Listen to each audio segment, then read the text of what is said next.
Hello ವೀಕ್ಷಕರೇ, ಈ ಒಂದು ಅಪ್ಡೇಟ್ನಲ್ಲಿ ಸಚಿವ ಕೃಷ್ಣ ಬೈರೇಗೌಡ ಅವರು ಅಕ್ರಮವಾಗಿ ಸರ್ಕಾರಿ ಭೂಮಿ ಕಬಳಿಸಿದ್ದಾರೆ.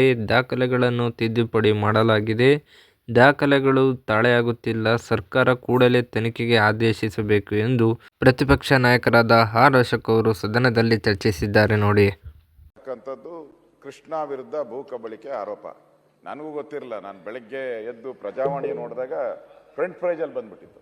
ಅದರಲ್ಲಿ ಕ್ಲಿಯರ್ ಆಗಿ ನಮ್ಮ ತಮ್ಮೇಶ್ ಗೌಡ, ರವಿಕುಮಾರು ಈ ಥರದವರು ಆಪಾದನೆಯನ್ನು ಮಾಡಿದ್ದಾರೆ. ಅಲ್ಲಿ ದಾಖಲೆ ಹುಡುಕಿದ್ದಾರೆ. ಇಲ್ಲಿ ನಮಗೆ ಭಾಳ ಇಂಪಾರ್ಟೆಂಟಾಗಿ ನಾವು ಕೇಳೋವಂಥದ್ದು, ಇಲ್ಲಿ ಅವ್ರು ಹೇಳಿರೋ ಪ್ರಕಾರ ಇದು ಜೋಡಿ ಗ್ರಾಮ ಅಂತ ಒಂದು ಕಡೆ ಹೇಳಿದ್ದಾರೆ, ಇನ್ನೊಂದು ಕಡೆ ಇನಾಮ್ತಿಯಿಂದ ಬಂದಿದೆ ಅಂತ ಹೇಳ್ತಾರೆ, ಇನ್ನೊಂದು ಕಡೆ ಮೈಸೂರು ಮಹಾರಾಜರ ಒಂದು ಪ್ರಾಪರ್ಟಿಯಿಂದ ಇದಾಗಿದೆ ಅಂತ ಹೇಳಿದ್ದಾರೆ. 52ನೇ ಇಸ್ವಿಯಿಂದ ಇದು ಟ್ರಾನ್ಸಾಕ್ಷನ್ ಆಗಿದೆ. ಇದರಲ್ಲಿ ಆಪಾದನೆ ಬರ್ತಾ ಇರೋವಂಥದ್ದು ಒಂದು ಸರ್ವೆ ನಂಬರ್ 47, ಅದರಲ್ಲಿ ಇದು ಸ್ಮಶಾನ ಅಂತ ಇದೆ ಪಾಣಿನಲ್ಲಿ. ಸರ್ವೆ ನಂಬರ್ 47ರಲ್ಲಿ ಸ್ಮಶಾನ ಅಂತ ಇದೆ ಅಂತ ಆಪಾದನೆ ಬಂದಿದೆ. ಎರಡನೇದು ಸರ್ವೆ ನಂಬರ್ 46ರಲ್ಲಿ 26 ಎಕರೆ, ಅದರಲ್ಲಿ ಅದು ಕೆರೆ ಅಂತ ಬಂದಿರೋದು. ಎರಡು ಸರ್ವೆ ನಂಬರಲ್ಲಿ ಕೆರೆ ಮತ್ತು ಸರ್ಕಾರಿ ಸ್ಮಶಾನ ಅಂತೇಳಿ ಬಂದಿರೋ ಅಂಥದ್ದು ಈಗ ಅವ್ರ ಮೇಲೆ ಆಪಾದನೆ ಬಂದಿರತಕ್ಕಂಥದ್ದು.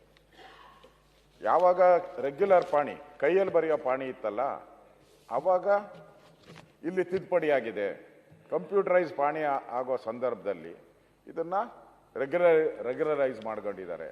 ಹಿಂದೆ ಇದು ಒಂದು ಸರಿ ಕೆರೆ ಆಲ್ವೇಸ್ ಅದು ಕೆರೆ ಅಂತಾನೆ, ಒಂದು ಸರಿ ಸ್ಮಶಾನ ಅದು ಆಲ್ವೇಸ್ ಸ್ಮಶಾನ ಅಂತ. ಇಲ್ಲಿ ಭಾಳ ಗೊಂದಲ ಕಾಣಿಸ್ತಾ ಇರೋವಂಥದ್ದು. ಇವಾಗ ಕೃಷ್ಣ ಬೈರೇಗೌಡ ಅವರು ಹೇಳ್ತಾ ಇರೋವಂಥದ್ದು, ಇಲ್ಲಿ ನಮ್ಮ ಹತ್ರ ಕೊಟ್ಟಿರೋವಂಥ ದಾಖಲೆಗಳನ್ನು ನೋಡಿದ್ರೆ ಒಂದಕ್ಕೊಂದು ಟ್ಯಾಲಿನೇ ಆಗ್ತಾ ಇಲ್ಲ.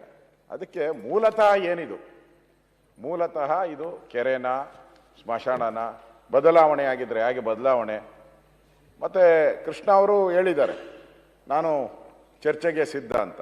ಅದಕ್ಕೂ ತಾವು ಕೂಡ ಇದನ್ನು ಚರ್ಚೆ ಅಲ್ಲ, ತನಿಖೆಗೆ ಸಿದ್ಧ ಅಂತಲೂ ಹೇಳಿದ್ದಾರೆ. ಯಾರು ಬಂದು ತನಿಖೆ ಮಾಡಿ ಅಂತ ಹೇಳಿದ್ದಾರೆ. ಅದಕ್ಕೆ ಅದನ್ನು ಆ್ಯಸ್ ಎ ರೆವಿನ್ಯೂ ಮಿನಿಸ್ಟರ್ ಇವರು ತಪ್ಪೇನೋ ಮಾಡಿಲ್ಲ ಅಂತ ಹೇಳಿದ್ರೆ ಅದಕ್ಕೆ ತನಿಖೆ ಕೊಡಲಿ, ತನಿಖೆ ಮಾಡಲಿ.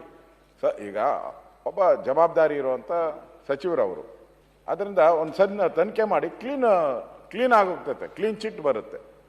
ತಪ್ಪಿದ್ರೆ ತಪ್ಪು ಅಂತ ಆಗ್ತೈತೆ, ಸರಿ ಇದ್ರೆ ಸರಿ ಅಂತ ಆಗ್ತೈತೆ. ಅದರಿಂದ ನನಗೂ ಈಗಲೇ ದಾಖಲೆ ಬಂದಿರೋದ್ರಿಂದ ಹೆಚ್ಚು ನನಗೇನು ಇದರಲ್ಲಿ ಮಾಹಿತಿ ಇಲ್ಲ. ಅದಕ್ಕೋಸ್ಕರ ನಾನು ಕೃಷ್ಣ ಅವರು ಇಷ್ಟು ಓಪನ್ ಆಗಿ ಮಾತಾಡ್ತಾ ಇರೋದ್ರಿಂದ ಅವರು ಅದನ್ನು ತನಿಖೆಗೆ ಒಪ್ಪಿಸ್ಬಿಟ್ರೆ ಮುಗೀತು, ಅಲ್ಲಿಗೆ ಸತ್ಯಾಸತ್ಯ ಹಾಲು ಬರ್ತತೆ, ನೀರಾಗುತ್ತೆ. ಅದಕ್ಕೋಸ್ಕರ ನಾನು ನಮ್ಮ ಪಾರ್ಟಿಯಿಂದ ನಾನು ಕೂಡ ಇದನ್ನು ಅವರು ತನಿಖೆಗೆ ಒಪ್ಪಿಸ್ತೇವೆ. ತಾವು ಹೇಳಿದ್ರೆ ತನಿಖೆಗೆ ಒಪ್ಪಿಸಿ, ಅದರಿಂದ ಸತ್ಯಾಸತ್ಯತೆ ಹೊರಗಡೆ ಬರಲಿ. ನಾವು ವಿರೋಧ ಪಕ್ಷದವ್ರು ಹೋಗೋದು ಬೇಡ, ಅವ್ರು ಸರಿ ಇರಲ್ಲ ಅದೆಲ್ಲ, ಅದೊಂದು ದೊಡ್ಡ ಶೋ ಮೀಡಿಯಾ ಇದು ಆಗ್ತೈತೆ. ಅದ್ರ ಬದಲು ಬೇಡ, ಮೀಡಿಯಾದವರು ನಾವು ಯಾರು ಬರೋದು ಬೇಡ. ನಾವ್ಯಾಕೆ ಹೋಗ್ಬೇಕಲ್ವ? ನಾವು ಹಂಗಾಗಲ್ಲ, ನಾವು ಹೋಗೋಕ್ಕಾಗಲ್ಲ. ನಾವೇನೋ ಬರ್ಬೇಕಂದ್ರೆ ನೀವು ಬರ್ಬೇಕು ನಮ್ಮ ಜೊತೆ, ಅಲ್ಲ ನೀವು ಬರ್ಬೇಕು ನಮ್ಮ ಜೊತೆ, ನಾವು ಹೋಗ್ಬೇಕು ಅಂತಂದ್ರೆ. ಅದಕ್ಕೆ ನೀವು ಬರೋದು ಬೇಡ, ನಾವು ಹೋಗೋದು ಬೇಡ, ತನಿಖೆ ಮಾಡಿ.